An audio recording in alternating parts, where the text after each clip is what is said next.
મહારાજે પણ આપણને કહ્યું કે સત્સંગ કરવો એ જીવના માટે કરવો, દેહને માટે નહીં. દેહને ખાવાનું પીવાનું મોજ શોખ બીજું આપણું મન ધાર્યું મળે ન મળે, આપણી વ્યવસ્થાઓ સચવાય ન સચવાય એનો કોઈ દિવસ વિચાર કરવો નહીં. જીવનો સત્સંગ એને કહેવાય. એને માટે દુઃખ આવે, મુશ્કેલીઓ આવે. ભગતજી મહારાજે પણ એ જ માગ્યું ગુણાત્યાન સ્વામી કે મારો જીવ સત્સંગી થાય, કે મારા જીવને સત્સંગ કરો. દેહને સત્સંગ થશે એ તો પાછો પડી જવાનો છે. એમાં પાછું કદાચ એક વખત સારી આપણને જરા વ્યવસ્થા અનુકૂળતા આપણા મનની રીતે આપણી ઈચ્છા મુજબ બધી વ્યવસ્થાનું કાર્ય કરવાનું મળ્યું, પણ ન મળ્યું તો તે દાડે પાછું ભલી જાય. એટલે દેહની અંદર તો અપડાઉન થવાનું છે. આત્મા છે એમાં દોષ નથી, કોઈ જાતની મુશ્કેલી. એ દ્રષ્ટિ જો રાખીએ તો કોઈ જાતની મુશ્કેલ નથી. એટલે જીવનો સત્સંગ એટલા માટે કયો છે. અને એ જીવનો સત્સંગ જેને જેને હતો એને અનંત વિઘ્નો હતા, અનેક મુશ્કેલી પોતાનું ધાર્યું થયું કે ન થયું તો પણ એ માટે પોતે સમર્પણ થઈ ગયા છે. કામમાં કોઈ પાછા પડ્યા નથી. કોઈ દિવસ એને મોરો વિચાર આવ્યો નથી કે બીજાને મોરા પાડ્યા પણ નથી. આ તો આપણે થોડું આપણે માટે થાય એમાં 10ને મોરા પાડીએ, 50ને મોરા પાડીએ, બધું આવું છે ને તેવું છે ને ફલાણું. ભાઈ કશું એવું નથી. આપણા સ્વભાવ છે, આપણી પ્રકૃતિઓ છે અને આપણા પોતાના દોષો છે. ભાઈ સત્સંગ ખોટો નથી, ભગવાન ખોટા નથી, શાસ્ત્રી મહારાજ જોગી મહારાજ જેવા પુરુષ ખોટા નથી.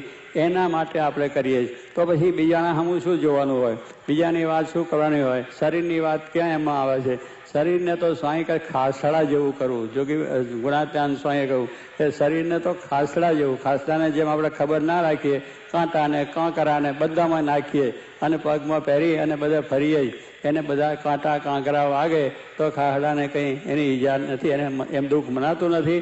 એમ સ્વામી કે આ દેહ પણ એવું કહું, ભલે એને કાંટા એટલે કોઈ મારે ને, કોઈ વાત કરે ને, કોઈ અપમાન કરે ને, કોઈ આપણું ધાર્યું ન થવા દે ને, આપણી ઈચ્છા મુજબ ન થાય ને, સંકલ્પ મુજબ ના થાય, એ બધું આપણે સહન થઈ જાય તો વાંધો ના. પછી જીવનો સત્સંગ એટલા માટે કહું કે જ્યારે આપણે જીવનો સત્સંગ થશે તો સ્વામી કહે છે આનંદ આનંદ ને આનંદ, સુખ સુખ ને સુખ અને શાંતિ શાંતિ ને શાંતિ છે. એ વાત સિદ્ધાંત શ્રીજી મહારાજ પણ પહેલેથી આપ્યો છે. બીજા આત્માનમ બ્રહ્મરૂપમ, કે આ પ્રમાણે આત્માને બ્રહ્મરૂપ માની અને જો તમે આ સેવા ભક્તિ ભગવાનની કરશો તો તમને શાંતિ થવાની છે. તો એ સિદ્ધાંત શાસ્ત્રીજી મહારાજે આવા અનેક કષ્ટો વિપતો વેઠીને અને પોતાના શરીરના પણ સુખ દુઃખ, માન અપમાનના સુખ દુઃખ, પોતાનું ધાર્યું થયું ન થયું તો પણ આ વાતને પોતે આગળ વધારે રાખી છે. વધારીને આટલા સુધી એમને કામ કર્યું છે. આપણે જોયું કે એ વખતના પ્રસંગોમાં થઈ જ ન શકે, કારણ કે બધી રીતે જ આપણને કોઈ સહકારને કોઈ જાતની આપણને વ્યવસ્થા નહીં. અત્યારે બધી વ્યવસ્થા જ બધું કરી શકીએ, અત્યારે આપણે બધો વિચાર થાય, પણ તે વખતે કાંઈ જ ન માણસ હોય, પૈસા ના હોય, પાના ના હોય, વ્યવસ્થા ના હોય અને તે ઘડીએ કરવાનું થાય તો વિચાર જ ના આવે. પણ એવા વખતે એમને જે સંકલ્પ આવ્યો અને જે કાર્ય કર્યું એ ભગવાનનું કામ જ કરવા આવેલા પુરુષ એ જ કરી શકે. જેનામાં ભગવાન સાક્ષાત બિરાજ્યા છે એ પુરુષ જ આવું કાર્ય કરી શકે. બીજાથી આ કાર્ય થઈ નહીં. જે દુનિયામાં જે ડંકો વાગ્યો છે અને અક્ષર પુરુષોત્તમનો જય જયકાર જે વર્ત્યો છે એવા પુરુષનો પ્રતાપ છે. એમની હિંમત, એમની ધીરજ, એમની ભક્તિ અને મહારાજને વિશેનો જે એમનો ભાવ છે, સર્વ કરતા પરમાત્મા, એ ભાવથી પોતે હંમેશા આગળ ચાલેલા છે. તો એ ભાવ રાખી અને આપણે પણ કાર્ય કરવું અને આ કાર્યની અંદર ક્યારેય પણ આપણા મનની અંદર મારો વિચાર ના આવે.